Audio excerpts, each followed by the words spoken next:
இன்றே டவுன்லோட் செய்து உங்கள் ஃபேவரட் ஷோக்களை என்ஜாய் பண்ணுங்க.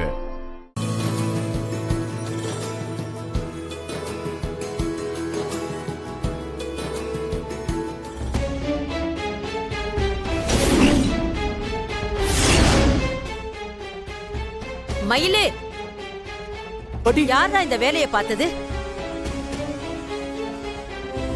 ஒன்னதானே கேக்குறேன், யார் இந்த விளக்கை ஏத்துனா?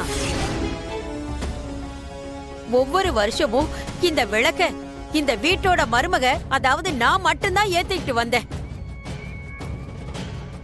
இந்த வருஷம் என் பேத்தி ஸ்ரீயோட கையால இந்த நோன்பு நேரத்துல இந்த விளக்க ஏத்துறதுக்கு ஏற்பாடு பண்ணி இருந்தேன்.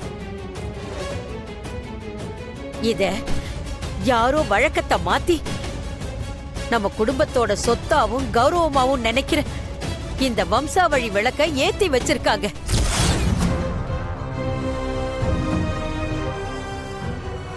இந்த விளக்க யார் ஏத்துனாங்கன்னு எனக்கு தெரிஞ்சாகணும்.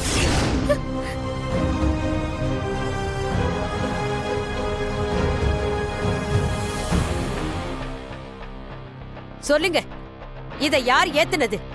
எதுக்காக இப்படி பண்ணீங்க? மா, எதுக்குமா கத்திட்டு இருக்கீங்க? இந்த வேலையை பார்த்தது இதோ நிக்கிறாளே, அவ்வளவுதான் இருக்கும்.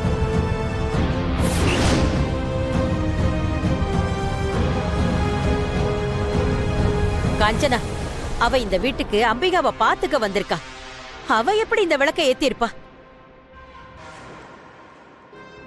அவளா இல்ல. இப்ப இத யார் ஏத்துனாங்கன்னு எனக்கு தெரிஞ்சாகணும். சொல்லுங்க. நாம தானே விளக்கு ஏத்தணும். இந்த விளக்கு பத்தி நமக்கு எதுவும் தெரியாது. சரி, பண்டிகை நாள் அன்னைக்கு பூஜை ரூம்ல விளக்கு ஏத்தாம இருக்கேன்னு நான் ஏதோ தெரியாம விளக்கு ஏத்திட்டேனே. ஐயோ! ஏய், என்னடி திரு திருன்னு முழிக்கிற? நீதான் ஏத்துனியா? ஏய், கேக்குறாங்கல்ல, பதில் சொல்லாம இருந்தா என்ன அர்த்தம்? நீதான் இந்த விளக்கு ஏத்துனியா? உன்னை தாண்டி கேட்டுட்டு இருக்கேன். வாய் திறந்து பதில் சொல்லு. இப்படி ஊம கொட்டா மாதிரி நின்னுட்டு இருந்தா என்னடி அர்த்தம்? மா, எதுக்குமா மகா கிட்ட சண்டைக்கு போயிட்டு இருக்கீங்க? அவ ஏத்து இருந்தா ஆமா ஏத்துனன்னு சொல்லிருக்க போறா. அவ ஏத்திருக்க மாட்டாமா? இல்லக்கா, நான் தான் ஏத்துனேன்.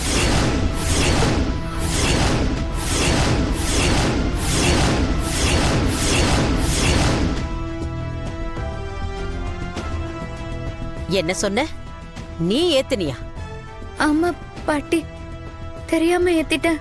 உனக்கு எவ்வளவு திமிரு இருந்தா இந்த வீட்டோட மருமக ஏத்த வேண்டிய வம்சாவழி விளக்க நீ ஏத்திருப்ப. உனக்கு என்ன இந்த வீட்டு மருமகன்னு நினைப்பா?